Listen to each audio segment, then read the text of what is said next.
तो आज स्टार्ट करते हैं क्लास 9 का हिंदी पहला चैप्टर पद का साखी, जिसको लिखा है श्री कबीरदास जी ने। साखी का मतलब वो होता है कोई मित्र, सखा या साथ चलने वाला। तो इन्होंने लिखा है साखी के बारे में, क्या बताया है देखते हैं। ये सतगुर हम सो रीझ कर एक कहा पर संग, बरस्या बादल प्रेम का भीज गया सब अंग। सतगुर, सतगुर मतलब होता है सच्चे गुरु। हमसु मतलब मुझसे, रीझ कर मतलब प्रसन्न होकर, एक मतलब एक, कहा मतलब कहा, प्रसंग मतलब कोई बात या कथा।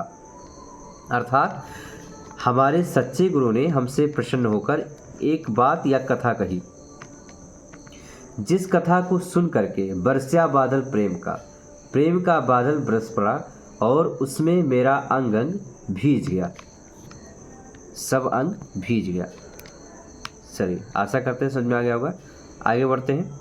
अगला है व्याख्या आपका।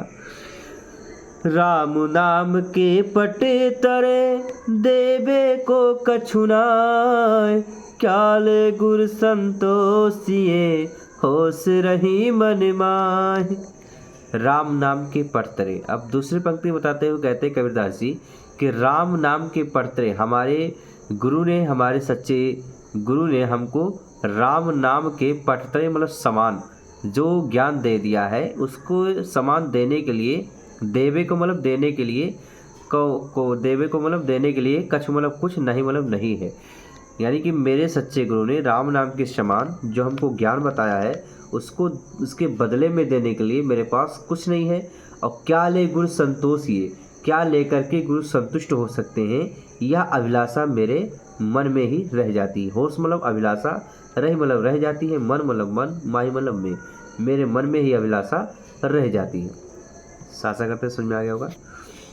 अगला देखते हैं। ज्ञान प्रकाशा गुर मिला सो जिन भी सरि जाय, जब गोविंद कृपा करे तब गुर मिले आया। ज्ञान प्रकाशा, ज्ञान में प्रकाश होने से हमें गुरु की प्राप्ति होती है। सो जिन मतलब इसलिए, सो मतलब इसलिए, जिन्हें मतलब नहीं बीसर मतलब भुलाया जाए मतलब जा सकता है, इसलिए उन्हें भुलाया नहीं जा सकता है। क्यों नहीं भुलाया जा सकता है?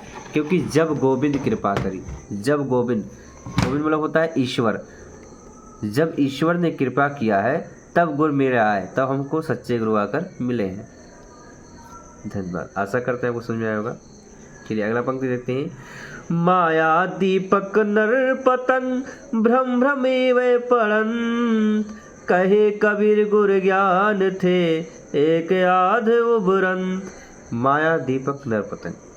आप संसार के बारे में बताते हुए कबीरदास जी कहते हैं इस पंक्ति में कि ये संसार माया दीपक के समान है। जिस प्रकार एक दीपक के माया में पड़ के पतंगा मतलब कीड़ा बार बार उसके लौ के सामने आता है और अंत में अपने प्राणों को त्याग देता है, उसी प्रकार माया दीपक नर पतंग, इस संसार में नर रूपी पतंगे मतलब कीड़े, भ्रम भ्रम मतलब बार बार मिथ्या झूठी आशा लेकर के वे मतलब यहाँ पे परंतु मतलब गिरते हैं और बार बार उसको जानते हुए भी कि हमें यहाँ कुछ प्राप्ति नहीं होगा, फिर भी यहाँ जैसे एक कीड़ा जो है लौ को देख करके बार बार उसके जो है प्रकाश की ओर आकर्षित होता है और अंत में जल के भस्म हो जाता है, उसी प्रकार संसार के नरों के बारे में कबीरदास जी ने बताए हैं।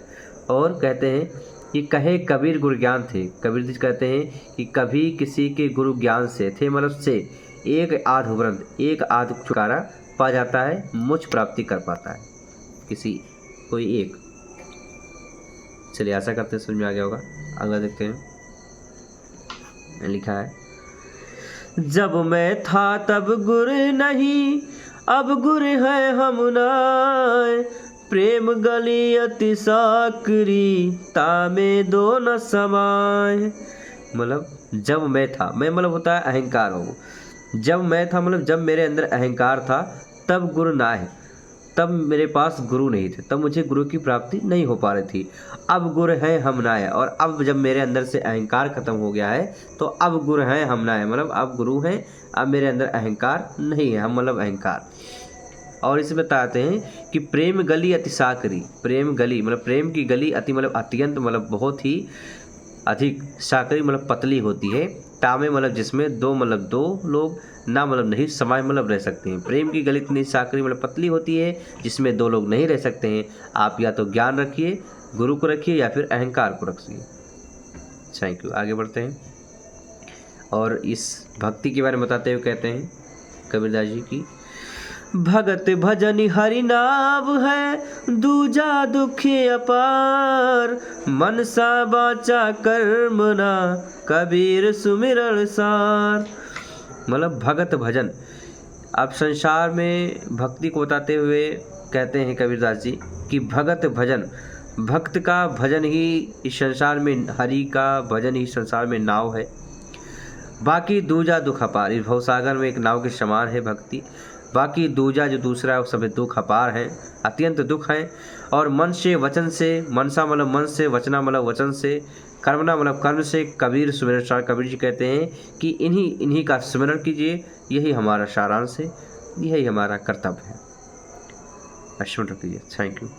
आगे देखते हैं, आगे बताया उन्होंने कि कबीर चिंत चमंकिया, चहुदिस लागी लाए, हर सुमिरण हाथो घड़ा, बेगए लेहु बुझाए। हर कबीर चित्त चमंकिया, कबीरदास जी कहते हैं कि मेरा हृदय, इसी प्रकाश में मेरा हृदय भी चमकीला हो गया, मेरा हृदय भी चमक गया उसी में। जो चहुदिस लागी लाए, चौदिस मतलब चारों दिशाओं में, लागी मतलब लागी हुई, लाई मतलब आग। जो आग जो है चारों दिशाओं में लगी मिथ्या वासनाओं की, मेरा भी हृदय उसके प्रकाश में आ गया। और कहते हैं कि हरि सुमिरन हाथों गड़ा, आपके हरि सुमिरन मतलब हरि जी के स्मरण करने के लिए स्मरण रूपी हाथ में आपके घड़ा है, जिससे बेगई मतलब शीघ्र में, शीघ्र ही, जल्दी ही, तुरंत ही, लेव मतलब लीजिए, बुझाए मतलब बुझा दीजिए, जिससे शीघ्र ही उसे बुझा दीजिए। धन्यवाद। आशा करते हैं समझ में आएगा आपको।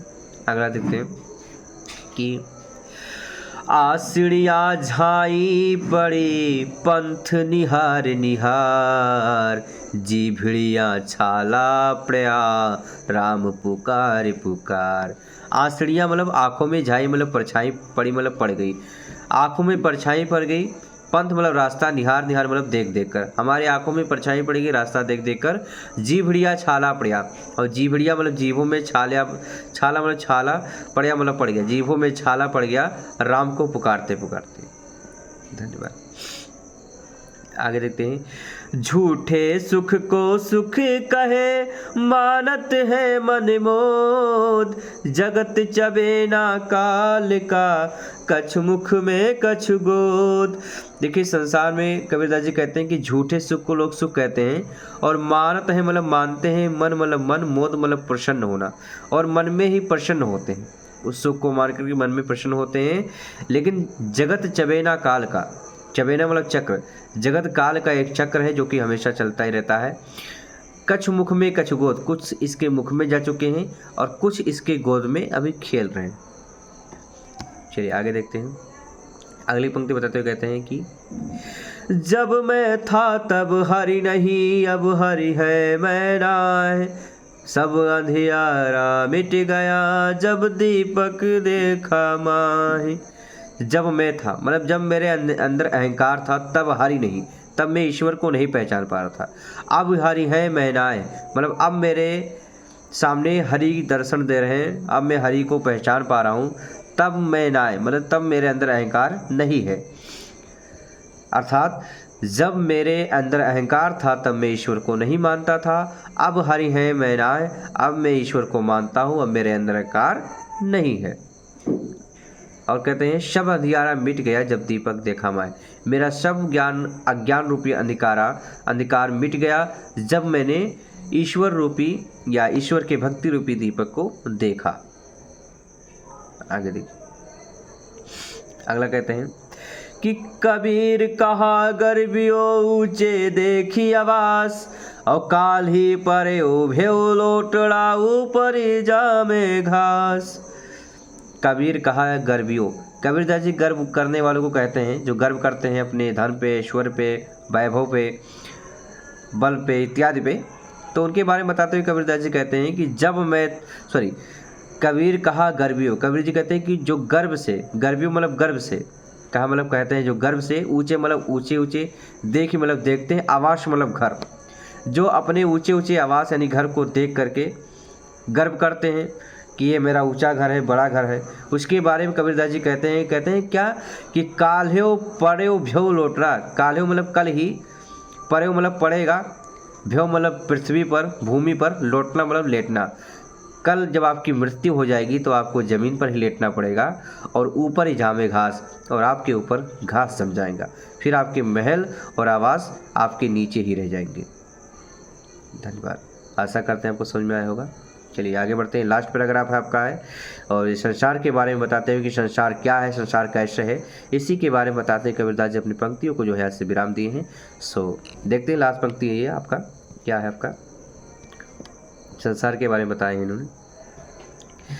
यह ऐसा संसार है जैसा सेबल फूल, दिन दस के व्यवहार को झूठे रंग न भूल। यह मतलब इस प्रकार, ऐसा मतलब ऐसा, संसार मतलब है, संसार मतलब संसार है मतलब है, या इस प्रकार का संसार है जैसा सेबल फूल, जैसा कि सेबल फूल होता है।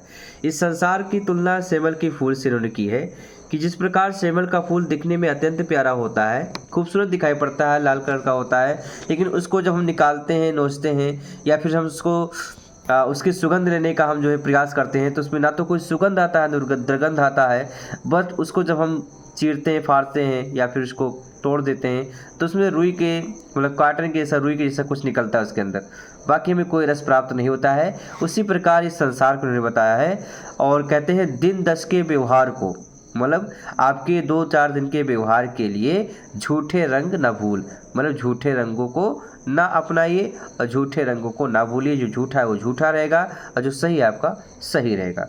इस संसार की मिथ्या को बताते हुए कहते हैं। सो आशा करते हैं कि आपको सारी पंक्ति समझ में आई होगी। साखी, धन्यवाद।